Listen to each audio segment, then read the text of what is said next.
Despite these most recent deaths, Canadians do not appear to have any plans to stop making their Mexican holiday vacations.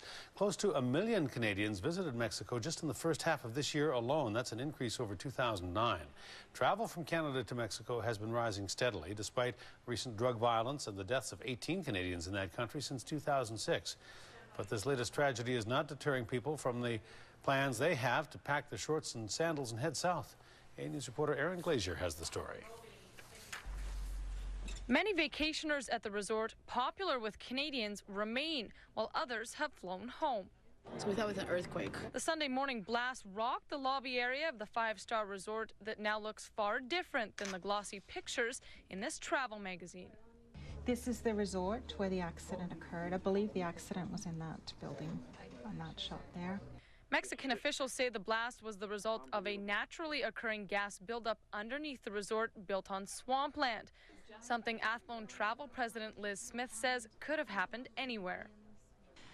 Our suppliers, our tour operators, would not put any of their clients at risk by sending them into areas that are hazardous. Just won't happen. So the hotel operators in Mexico will bring up the standards, and they'll definitely make sure that this kind of natural disaster doesn't happen again.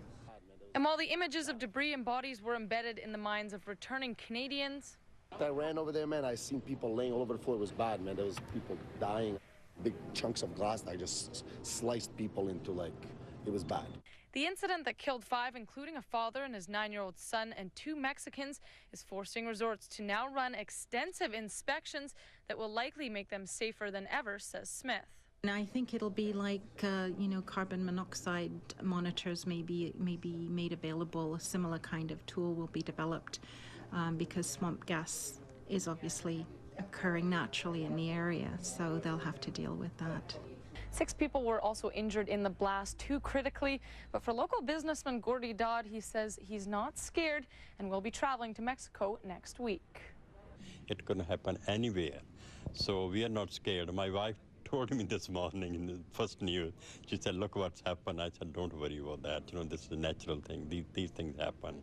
Foreign Affairs Minister Lawrence Cannon says Canadians should not avoid traveling to Mexico. But from all intents and purposes, we understand that this is an accident. It's an unfortunate accident. Tour operator WestJet sent a flight to Playa del Carmen with grief counselors to help those staying in Mexico and bring others home. In Victoria, Aaron Glazier, A News.